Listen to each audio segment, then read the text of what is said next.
The final bell shrieked, echoing through the empty halls.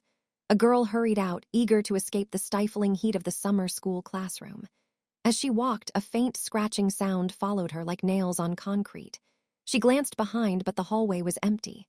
Speeding up, she fumbled with her keys at the front door. The scratching grew louder, closer. Her breath hitched. A whisper slithered past her ear, chilling her to the bone. "You forgot your homework." She turned to see the teacher, a skeletal figure with eyes like black holes, holding out a single, unmarked sheet of paper.